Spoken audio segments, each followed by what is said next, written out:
Well, good morning, ladies and gentlemen, and for your remarks, Brigadier General Goodwin, and let me add my welcome to our symposium on Air Commanders. For those of you who I've not had the good fortune to meet yet, I'm Dave Deptula, the Reisner-Perot Senior Military Scholar at the Center for Character and Leadership Development at Dean of the Mitchell Institute for Aerospace Studies in Washington. We're extraordinarily pleased that you all could be here today and join us in Arnold Hall. As the General mentioned, you all are in for a once-in-a-lifetime opportunity today, because this is the first time that Generals Jumper, Mosley, Horner, and Hornberg have come together in one place to specifically address their air campaign leadership experiences. For the cadets in the audience, this is an opportunity for you to directly engage with these successful commanders of air and space power in major combat operations to gain insight into what many of you in the future will experience and to whom what a few of you in the future will become, and that's air and space commanders. Now, because of this unique gathering, we also have a host of current and former senior military leaders in the audience, and in the interest of time for our main event, and because of the numbers of you, I don't think you're going to be offended if I skip individual introductions. You all know who you are. But I would like to extend a special welcome to you and acknowledge your outstanding contributions to our armed forces in your own right. So welcome and thank you for being here. We also have joining us today members from several Colorado Air Force Association chapters, members of the Air Force Academy staff and faculty, and several folks from the Association of Graduates who are attending today. To each of you, a special welcome. Now, central participants of our symposium today are the moderators for each of the commanders associated with the air campaigns we'll be discussing. Dr. John Torino from the Air Command and Staff College, Dr. James Kairos from the School of Advanced Air and Space Studies, and my good friend and longtime Air Power Associate, Dr. Rebecca Grant of IRIS Independent Research. And finally, once again, our speakers are key to what promises to be a most insightful event. Former Air Force Chief of Staff General John Jumper, former Air Force Chief of Staff General Buzz Mosley, former Air Force Space Command Commander General Chuck Horner, and former Air Combat Command Commander General Hal Hornberg. Thanks for being here.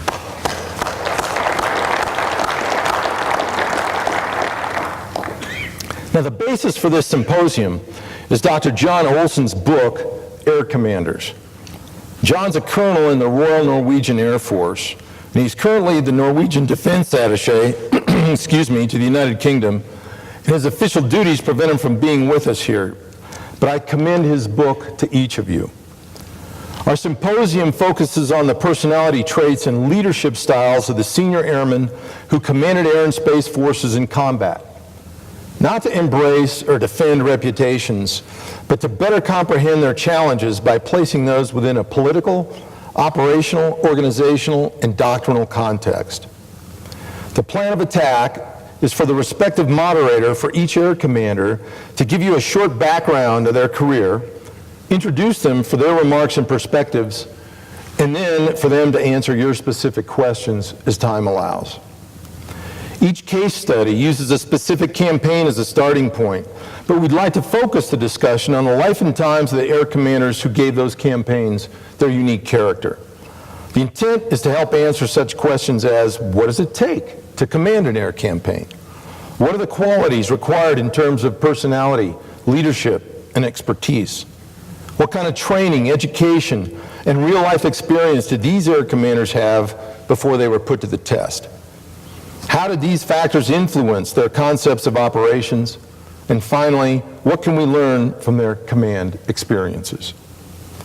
For the cadets and active duty folks in the audience, pay attention, because you never know when the opportunity to command will present itself. This is a chance to prepare for that. So with that as a flight plan, let's get started. Our first air commander is General Chuck Horner. And to moderate this session, we plan to have Dr. Dick Hallion, the former Air Force Chief of History, to be with us. But unfortunately, Dick had to cancel at the last minute, so yours truly is going to pick up those duties. I've had the good fortune to work for and to get to know General Chuck Horner since May of 1983, when he was my senior commander at Tyndall Air Force Base, Florida. He was a one-star at the time, and I was a mere captain serving as his wing weapons officer. I started learning leadership from him the first time I led him on a 2v2 dissimilar air combat training mission against 2 Marine F-4s. But I'm going to save that story for the bar. Now, I tell you that General Horner is a very humble individual, and every time I've tried to introduce him to an audience over the last 25 years or so, he's always stopped me well short of my intro. So for the benefit of you cadets today, I asked him to please let me give you a bit of background of his life and character. And he's consented to let me do that. But I don't know what's going to happen, surprise being a trait of a good warfighter. So I'm going to go as fast as I can in introducing him. Joe Horner is an Iowa native and entered the Air Force through the ROTC program. He was commissioned in 1958, just before his graduation from the University of Iowa, and he was awarded his pilot wings in 1959. He's commanded a tactical training wing, a fighter wing, 2 air divisions, a numbered Air Force, a major command, the Air Force Space Command, North American Aerospace Defense Command, and the U.S. Space Command. He's flown more than 5,300 flying hours in a variety of fighter aircraft. And during the Vietnam War, he flew 41 combat missions over North Vietnam in the F-105 during one tour, and later flew more than 70 combat missions as a 105 Wild Weasel pilot, deliberately drawing anti-aircraft fire to identify and destroy North Vietnamese air defenses. Of course, what he's best known for is that while commander of 9th Air Force, he also commanded U.S. Central Command Air Forces, and he was the first Joint Force Air Component Commander following the 1986 implementation of the Goldwater-Nichols Act, in command of all U.S. and Allied air assets during Operations Desert Shield and Desert Storm back in 90 and 91. Joe Horner's command experiences were very deeply shaped by his experiences in Vietnam. He stated that, quote, "Vietnam was such a disaster for us that we swore it would never happen again." And he made sure of that in the design and execution of the Desert Storm air campaign. Now, there are so many aspects from that air campaign from which to learn, and I'll leave it to General Horner to share those that he wants with you. But having worked for him directly during Desert Storm, I want to share just 2 that still have applicability today and for the future. The first is the incredible importance of building, nurturing, and maintaining good personal relationships with the command leadership and among component commanders. This isn't just a cliche, it's fundamental to effective warfighting. Those of you who have any inkling of General Norman Schwarzkopf, well, he was not known as Stormin' Norman for nothing. He was an extraordinarily demanding personality, often stubborn, and at times he could exhibit bouts of explosive emotion. Now, General Horner was masterful in creating a relationship based on trust and integrity with General Schwarzkopf that paid great dividends during Desert Storm. For example, he crafted the visual depiction of our air attack plans in a way analogous to ground maneuver operations. He had us use wide, sweeping arrows of our planned air attacks on the maps of Iraq that he then showed General Schwarzkopf to get him to understand the air campaign in a fashion that Schwarzkopf could easily understand. Another way he built trust and influence was by being physically present at the daily 1900 component commander meetings with General Schwarzkopf. This was enormously important. The Navy component commander elected to stay on board his command ship in Bahrain, the USS LaSalle, and sent a 1-star to Riyadh to represent him. Big mistake. Physical presence allows for the application of the nuances of influence that a telephone call or a VTC simply doesn't allow. A war story to make the point. 15 hours prior to H hour, General Schwarzkopf visited the war planning room known as a black hole, and General Horner had me give him a rundown of the opening 24 hours of air attacks. During that overview, standing in front of a giant map depicting the opening air attacks, and there's supposed to be a chart up here. There it is. General Schwarzkopf asked me, when are the B-52s going to start attacking the Republican Guard divisions in Kuwait? I tell him that we're not going to use them until we can secure air superiority over those divisions. And before I finish my sentence, he explodes with a series of expletive deleters, indicating he wants them applied right up front. And that happened just about 20 seconds after this picture was taken. So I pause, and I think to myself, you know, Dave, you ought to let General Horner field this response. And he does, telling General Schwarzkopf he'll address that later, and quickly ushered him out of the room to his next briefing. Now, after all the bigwigs left, all of us planners were thinking, oh my God, we can't make that kind of major change with less than 10 hours before all these aircraft, over 1,000, closer to 2,000, are going to take off. The changes in the tanker allocation plan alone would be enormous. Well, about 2 hours later, General Horner lets me know that all is well, as he's got General Schwarzkopf to understand our rationale, and we didn't have to replan the opening attacks. One could not have done that without being physically present or without having nurtured the trust that General Horner had developed with General Schwarzkopf. The second important lesson I took away from General Horner during that Desert Storm experience was the importance of prioritization of mission accomplishment during the campaign itself. Another short war story. About the third week of the air campaign, our Marine representative in the Black Hole, Major Ole Olson, came to me and he shared the following. He said, sir, you know that two-ship of Marine F-4s that we routinely plan to go into Kuwait every day on the master attack plan? And I said, yeah, sure, I know it. He goes on to say, well, it's not really a two-ship. The 1st Marine Air Wing is telling us it's a two-ship so they can get the squawks, or the transponder codes, that allow them to fly into that airspace, but in reality, they're flying 24 aircraft using those codes to avoid being specifically tasked on the air tasking order. Well, the Marines didn't like the notion of being under the direction of a Joint Force Air Component commander. And this was their way of getting around it. As you might imagine, I was irate. I rushed up to General Horner's office to tell him what the Marines were doing. He was sitting at his desk, and he paused after I told him, and he looked up at me in the eye, and he said, Dave, do you have enough F-16s to do what you want to do? And I said, well, yes, because we had so many aircraft available. Often it was challenging to task them all. Sometimes we built 72-ship F-16 attack packages for one target. His response was, well, then leave the Marines alone and let them do their thing. I don't want any doctrinal battles in the middle of our air campaign. Save that for after the war.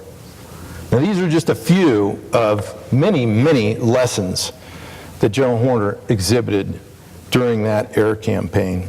So let's hear some more, and let's hear from him. So ladies and gentlemen, please join me in giving General Horner a warm welcome to the stage.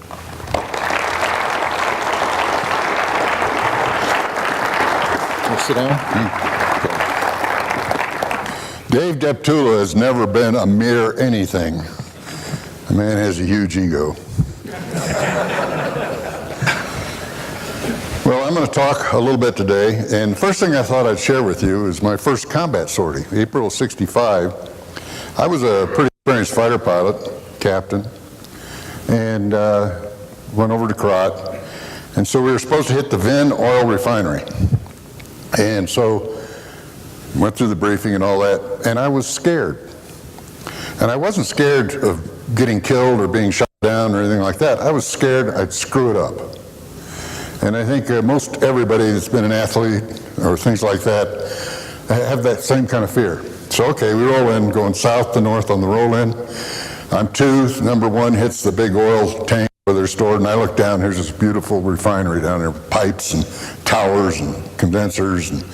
And so I lay my bombs right in there.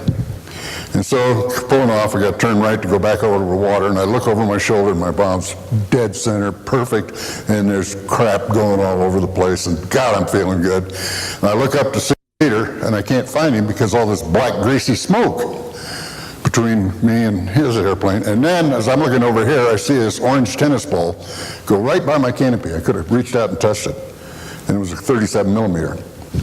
And I said to myself, that guy's trying to kill me. And then I said, you know, that's only fair. I was trying to kill him. And that first sortie put everything at ease. I no longer listened to fear, and I no longer hated anybody. I just, we're brothers in arms, just we're trying to kill each other. That's all there is to it. And so I a lot, and I think if I share that with you, because it was just like the World War II guys who were all majors and lieutenant colonels when I was a lieutenant, would talk about it, tell the same thing. So that shared experience is important. Well, what is the purpose of our military? It really only has one purpose: to kill people and destroy things. That's the only reason we exist. And unfortunately, a lot of people don't like that, and it is pretty heinous when you think about it. But if we're really good at what we do, then we won't have to do it. So that's the secret of having a purpose that's heinous but nonetheless important. And the thing that people really appreciate in the military is being combat ready. And I don't care whether you were a civil engineer or work in personnel, but if you know your unit is ready to go to war and will dominate, then you have high morale. And in the late 70s, we knew we were a hollow force, and the morale was in the tank. We couldn't keep anybody on board. It was terrible. And I think we've just come through a similar situation now. I think we're headed on the way back up. So you're fortunate in that you'll be entering an Air Force that will be building its morale and have purpose in mind. So that's good. And what's important is that when you have high morale and you're a person in the military, you develop a little swagger. And it's important to have a little swagger. So never be embarrassed about having a little swagger. Be embarrassed if you've got an inflated ego because you're an idiot. And Hal Hornberg and I talked about this after Desert Storm. The reason we were so successful is because General Bill Creech insisted everything he taught had to do with combat readiness.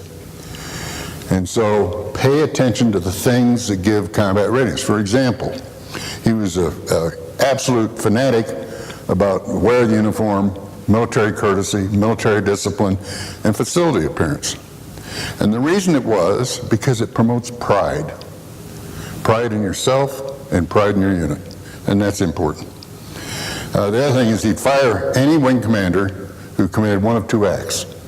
One, demonstrated any prejudice against anybody, and he fired a wing commander in England because the guy went downtown and played in the member guest golf tournament at Alexandria.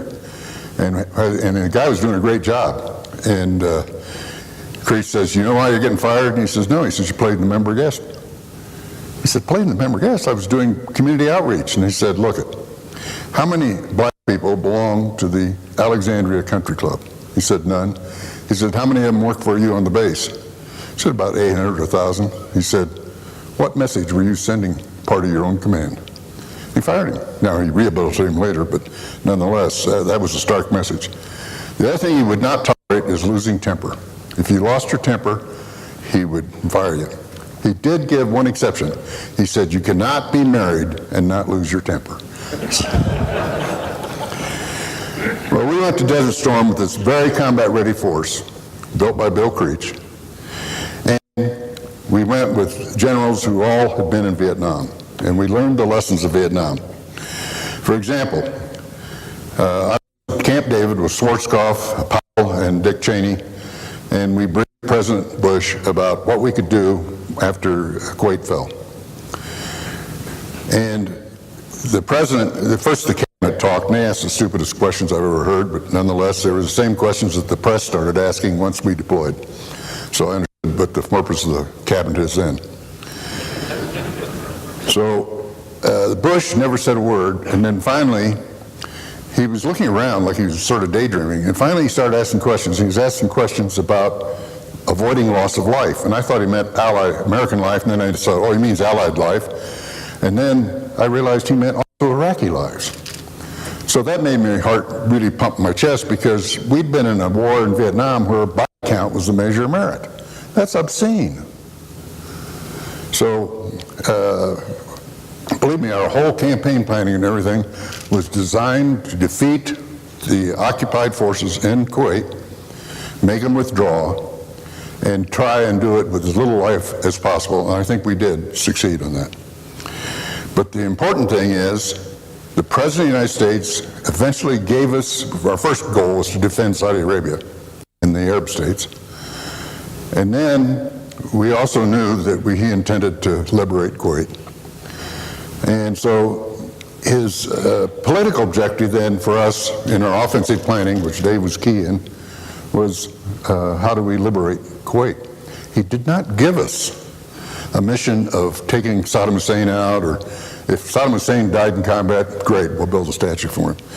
But nonetheless, we didn't ever have a political objective like bringing democracy to Iraq, which is achievable with military force. So if you ever get in the higher ups, which will be many years from now, and you'll be much older, and you get a political objective that you can't achieve with military force, you better tell your bosses and tell them so sincerely that they either listen to you or fire you.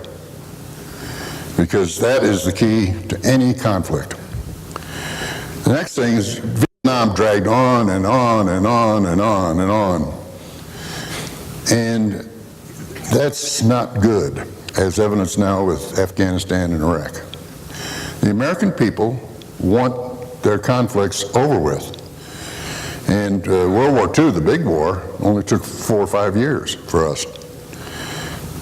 But, so we fought we fought the Desert Storm as intense and viciously as possible to get it over with, to limit the loss of life.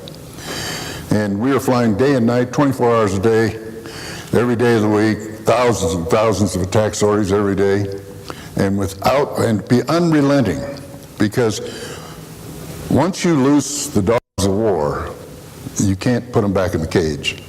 And so you better get it over with as soon as possible, otherwise what you do then becomes obscene. In Vietnam, we were micromanaged from Washington. And what happens is, first they were picking the targets, and they were dumb shit targets. Then they were giving us ROE. For example, we had a buffer zone along the Chinese border. Well, what I do is I take my flights and I go up and fly in the buffer zone, because there were no SAM sites or AAA sites in the buffer zone. And everybody wants to shoot down a MiG, so if the Chinese choose to intercept us, well, that'd be good game, sport. So the ROE, and then they also have a rotation policy of 1 year or 100 missions over North Vietnam. And that's stupid, because then people, their goal is a year or 100 missions over North Vietnam. And so initiative and will to get the fight over with and things like that become secondary. We did none of those in Desert Storm. And it was kind of hard for people in Washington to swallow. And we were getting all kinds of help, but we didn't have to listen to them. And of course, the function of that was the Goldwater-Nichols, where Schwarzkopf reported to Cheney, and Cheney the president, and I to Schwarzkopf. And Schwarzkopf was an amazing man. He was very smart. It's seldom found in an Army general. He's supposed to laugh. But he was very smart. He was not a popular person in the Army. They didn't like him. He had a terrible temper, but he only blew up at me one time, and he was wrong, and I showed him he was wrong, and that was the one that Dave was talking about. And then he started crying in my office. And he says, "You don't know the pressure I've been under." And I thought to myself, you got to be shitting me. But I had great respect for General Schwarzkopf, and I always worked his problems first. And so I never talked to him in public. I wouldn't even say good morning to him in public, because he was so insecure that he'd be forced to make a decision in public. And I knew that, so we'd make a decision, I'd explain to him in private. I could walk into his office, and I did one time, and I said, "You're the dumbest," and I used the F word, general, that I've ever seen. And he said, "Oh, why is that?" And I showed him what happened, and somebody in his headquarters has sent me a message telling me to do something stupid. And he said, "I didn't send that." I said, "What does it say on the top?" It says, "United States Central Command." I said, "That's you, isn't it?" You said it. And he said, "Get that." And he called the poor guy up. And we executed him.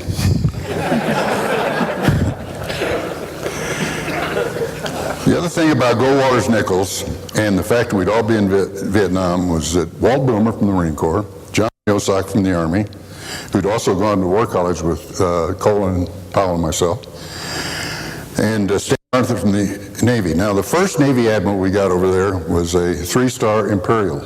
You've seen Imperial general officers. They're walking around with their head up their air. And he came in and he says, what we need to do, he didn't fly, by the way, we need to divide Iraq up into route packages so we deconflict between Navy and Air Force Air. And I said, I will resign. I'll retire first before I'll agree to that. He said, oh my God. And then they realized what an idiot he was, and they sent him away and brought Stan Arthur, who flew A-4s in North Vietnam, and was a great guy. Is a great guy.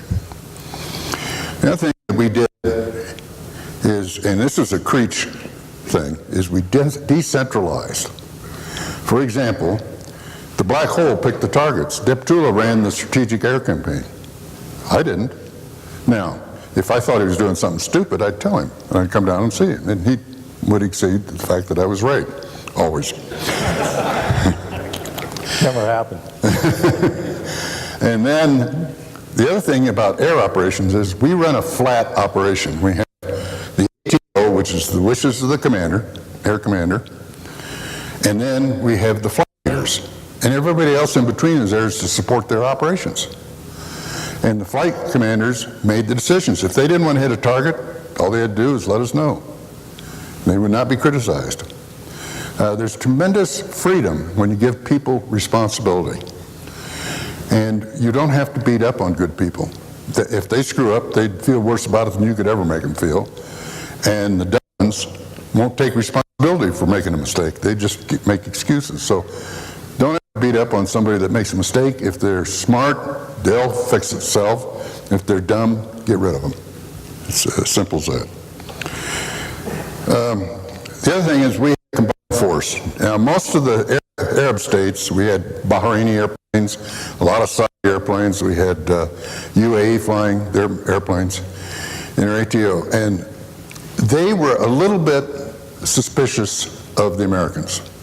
We also had French and British airplanes, and they were very suspicious of Americans.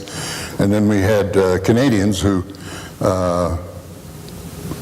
they're just like us, but they don't want to be told that. So in setting up our combined operations, we had different ranks representing the different nations. The Canadian was lieutenant colonel, the Saudi was a 3-star, the guy from UAE was a colonel, and the guy from Kuwait was a major, or lieutenant colonel. But we sit down at the table, they represented sovereign nations. So you treat them as equals. And airmen can do that because the guy leading the flight is in charge of the flight. So, you know, as a wing commander, I'm flying 2 on Captain Deptula's wing, he's in charge. Until he screws up, then he might lose his in charge. Never But happened. it never happened. But that's very important. And for example, intel. We had a lot of intel. Some of it was no foreign. So what we do is just cut the code words off and hand it out. And I remember one night, I'm down there and the Black Hole was the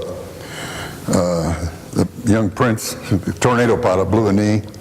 And he's in there working the tornado ATO, part of the ATO, for 2 days down the road. And I'm standing in the hall and I'm amazed to see a guy working that late at night, like 2 o'clock in the morning. And I'm just standing in the hall looking at him and feeling good about it. He turns around and he says, he held up this highly classified picture he had and he said, I suppose after the war you're going to have to shoot me. I said, no. But we shared, because you can't share secrets among equals. And so you treat people with respect. And it's amazing. The whole world truly respects the United States Air Force. But if you ever act like you're in charge, they will resent it and pull away. So what you have to do is have equal respect for every Air Force. They may not be as well equipped, or may not be as well trained, or may not be as combat experienced as us, but they're equal and just as good. And we had a great coalition. Okay. As a leader, you're going to be put in a position where you have to dare. Iraqis stored spores, anthrax and botulism. And they were stored, we knew where they were stored in these refrigerated bunkers. And the world concerned scientists said, if you bomb those bunkers, you'll kill everybody in the peninsula.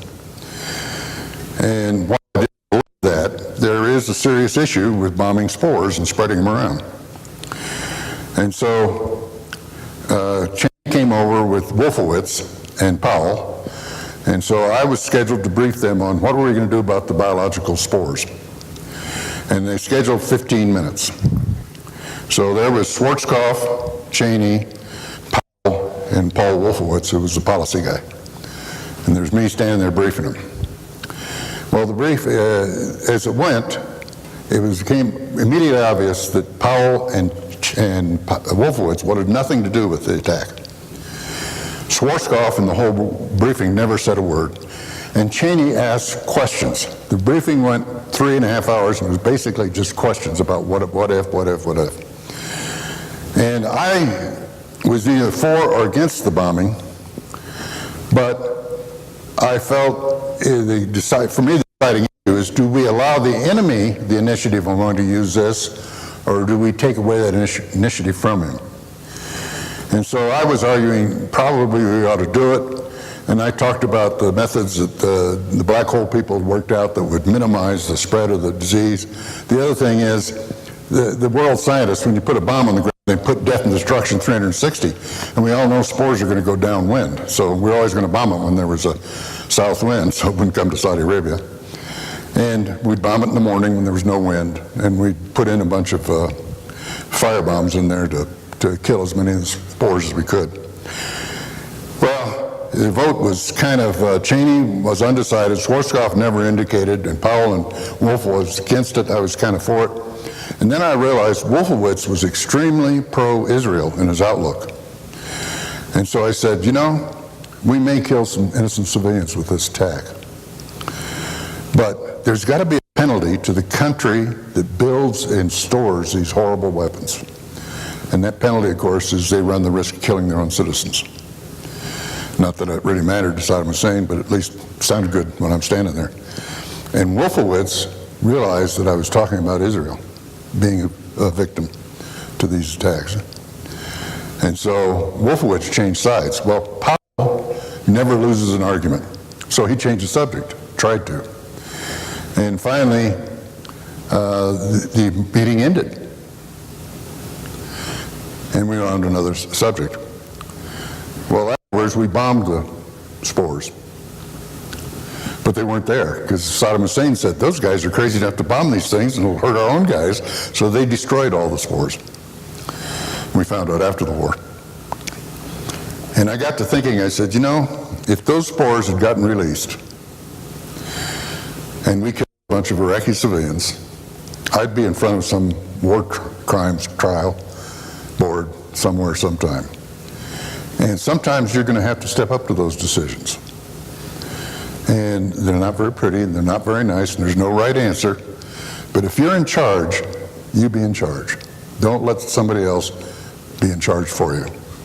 On the other hand, if you're a wingman, you fly wing unless the leader is doing something illegal or immoral. And you go, I've had horrible bosses, and you go along, I go along with them, as long as they weren't doing anything illegal or immoral. But I learned a ton from them on how not to do things. So keep that in mind. There's a thing called effects-based operations. That's what Dave was trying to do with Saddam Hussein by bombing the secret police and taking down the electrical grid. All we wanted to do is make it so difficult for Saddam Hussein that he'd say, hey, I'll leave Kuwait.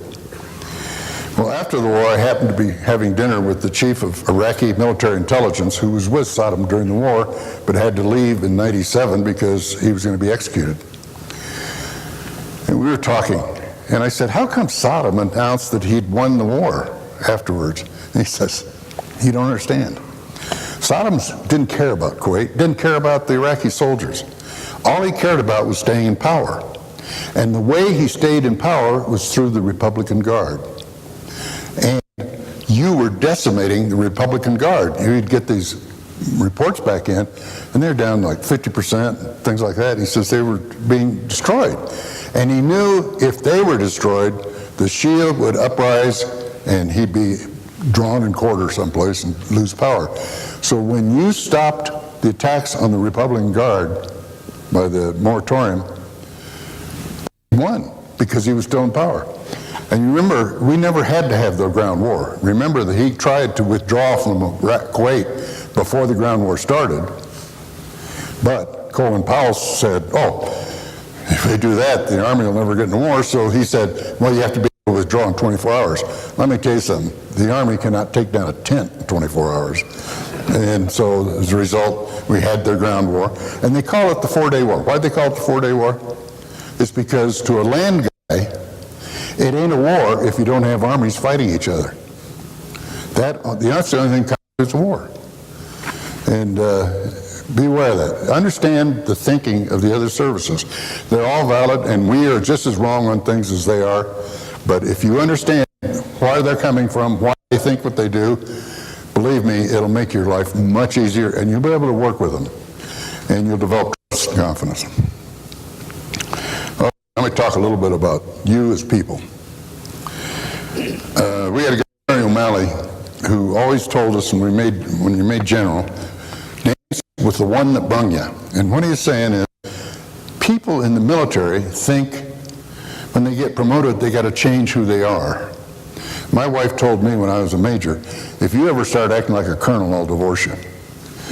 And I didn't quite into what she said, but I knew, take it seriously, whatever she says. And Jerry O'Malley says, be who you are. Don't change. If you're tough, mean-spirited and all that, do that. What you can't stand working for as, say, an airman or a junior officer is working for a person who one day is nice and the next day is screaming and ranting and raving. If they're screaming and ranting and raving, you're used to it. It's like being married. If they're nice people, fine. Don't get big head. They're nice to you because they're being nice. That's what they are. So always be yourself, whoever it is, whoever you are. The hardest thing you're ever going to do outside the military is to be married and have children. It's the greatest thing you'll ever get to do, but believe me, it's going to take more work than you may have time for. But it's worth it if you live long enough. Although there's some marriages where living is not necessarily much fun. And the main thing that I talk about and makes people uncomfortable, but you work on your physical side by jogging, and I go to the gym now, I have to. But you take care of your physical side. Well, you have a spiritual side to you. And I don't know what that is. You probably got it from your parents. But don't let that lapse. Whatever it is, work on it. Because there's going to be times, we're over in Jeddah, we just bring King of Saudi Arabia, and King Schwarzkopf called me into their room. I go in there, it's 2 o'clock in the morning, and he says, Chuck, we want you to stay here and defend Saudi Arabia. I'm going back to the States and push the forces forward. And I said, that's the smartest general I've ever saw, because they had 27 Iraqi divisions on the border of Saudi Arabia, and we had 2 National Guard armor card companies of the Saudi forces defending. And I said, the day they decide to put it in gear, we're overrun. So going from there back to Riyadh to be in charge, I said, I can't do this. No one can do this. And then I realized it wasn't up to me. All I had to do was do the best I could. And I had somebody else much stronger than I am helping me. And that allowed me to get through some very, very difficult times. So don't ignore the spiritual side. And then the last thing, do what I always did, have fun. Always have fun. I mean, there you are standing in the bar, one sleeve ripped off your uniform, the bartender bleeding from the snowball fight, the DO walks in, you know he's pissed, he's got his pajamas showing under his great overcoat and wheel hat, said, what's going on here? And I says, nothing, sir. He said, it looks like it, and walked out the door. So have fun. Thank you.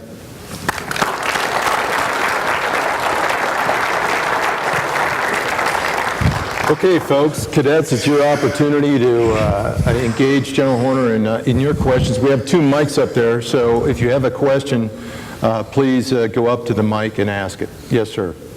My name is Steve Bass. I'm not a cadet. I used to be one. I've been in the sandbox. General Horner, it's a privilege to hear you talk. The most important strategic thing that I think, too, happened in your campaign, one was the use of stealth, and the other was the revolutionary use of precision-guided munitions to destroy hardened targets. And my question, obviously, this is a non-classified setting and stuff, but my question is, since all of our enemies now are armed with nuclear weapons and missiles, what is the possibility that we have of using the Air Force to penetrate the Eurasian landmass and use conventional weapons to take out some of these targets? Thank you. Well, I spoke before Congress right after the war over in the House, and they asked me, what is the one system you could have used that you didn't have? And I said the B-2. And that amazed them because everybody thought I was a dumb fighter pilot. I'm dumb, but I also appreciate what heavy bombardment can do. And so that is right now our ace in the hole. We might use ballistic missiles with conventional warheads. The problem with that is it muddies the water. Is this a nuclear attack that needed to be responded to? So I put a lot of credence in that. The other thing is air masses are not impenetrable. They're tough, and you can have losses. But air power can go anywhere in the world and destroy anything it wants to. It's just how much price you want to pay. So we're not bad off in that area. The proliferation of nuclear weapons is the biggest threat to the whole world right now of anything.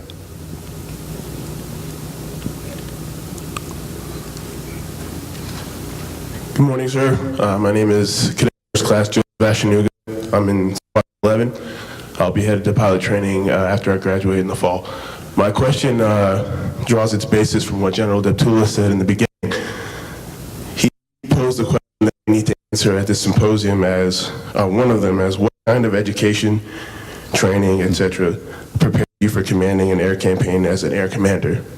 So my question is, sir, at the Air Force Academy, do you think that the Air Force Academy is doing its proper job to teach us things that will prepare us as combat aviators or combat specialists moving forward in the future? Well, the answer to that is easily, of course not. Nothing is perfect. However, I went to college and I worked in college, paid for my college, but then tuition was $67 a semester. And I graduated with a 2.25 grade point average and worried why I worked so hard to get the .25 I didn't need. As I look back on my education, there's only 2 things I learned before I went to graduate school. One was typing, and I got that in high school, and that was invaluable. And the other one was I learned how to think because I had a Marine graduate professor, assistant professor, who I really liked to drink beer with, and he taught me how to think. So my son went to this place. He wanted to be a fighter pilot, so he took aero engineering. He's never used an ounce of it. He said, I wish I'd studied history. So must have a history bag. In Desert Shield, I had a lot of time, and Dick Hallion, the Air Force historian, sent me boxes of books, and I read them. And what I learned from them was that air power has more of a disastrous effect on fielded military forces than it does on civilians. Civilians, they just sort of say, oh, London, the Blitz, the German civilians, they got the hell beat out of them, but what are they going to do? They can't do anything about it. But the military forces think they should be able to combat it, and they can't. They're helpless. The battle of northern France that preceded going through the Falaise Gap, more of the German soldiers were killed by air power than by the artillery and small arms of the military, of the ground forces. So we concentrated on destroying the Iraqi military's morale, and it worked. 87,000 of them surrendered. Now, we also knew that they weren't in love with Saddam Hussein either, but they didn't have a choice. So that part of the campaign worked very well. Thank you, sir. Hello, sir. My name is Cadet First Class Kevin Tierney. I'm also going to pilot training, and I actually had the pleasure of reading Air Commanders earlier this semester, and when I got to your chapter, I did actually underline a specific quote, and you said that, I believe you said to General Schwarzkopf in some context, but from what I remember, it went somewhere along the lines of, anyone who says we're going to use 35% close air support is a damned idiot. Well, and sir, I just wanted to phrase my question. I know that our relationships with our other services are very essential, and General Deb also said that one of the things you did very well was foster personal relationships. I just wanted to ask if you had any tips of advice for how we can balance having positive personal relationships while also saying what needs to be said to use our power effectively. Well, first of all, every war is different. You got to get the proper mix of force. So there's no one answer. The reason I didn't want to go 30%, I sat close air support a little bit in Vietnam, and it was a waste of time because the Army never knows what they're going to need. So in February, we were going to do a war game in July about country orange invading Saudi Arabia and Kuwait. Oh, I wonder who that is. And I went to Schwarzkopf and I says, we don't want to do anything but pre-planned close air support because otherwise it ties up airplanes that could be otherwise hitting the enemy. And I said, I will have in place a command and control system that allows us to strike any target anytime that the Army wants it struck. But don't hold back. See, the Army likes to imagine stuff because they never know what's going to happen. And they don't want to be caught short. And I understand that. But they're playing on their own fears. And so he agreed to that. And so I worked a lot of those issues. And I worked it with John Yosak before I went to see Schwarzkopf. Always be open and honest in everything you do, even in your marriage, which could cost you a lot of money. And so there are people who are idiots in the other services. We have idiots in the Air Force. I mean, general officership does not confer intelligence. And so you got to know who you're dealing with. But if you're open and honest with them, you can argue with them in public, and you're not hiding anything. You have no secret agendas. And secret agendas what kill people in the Pentagon. You see that all the time. So have integrity, tell the truth, know what you're talking about, and be forceful. And don't be afraid. Go for it. Thank you. Well, ladies and gentlemen, that's a great place to terminate this because we got to move on to our next session. But General Horner, thanks a million for sharing your words of wisdom with us. God, we have. I hate it when he sucks up. Well, it's sincere. I mean, again, this is a See, that's the problem too of being a general, and I think the others will agree with you. You can't get people to disagree with you. It's amazing. You know, they all say, oh, you're so beautiful. Nah, I know they're lying. Well, I didn't say you were beautiful. And you never said I was skinny either, did you? No. Well, you did compliment more than you did. Yeah. Well. Look, we have a little token of our appreciation, a piece of the Air Force Academy to take with you. I've got more white fans than my trophy case. I know you do, but this is a piece of the terrazzo, and we'd like to express our appreciation. Please join me in thanking General Horner for being here. Couldn't carry that.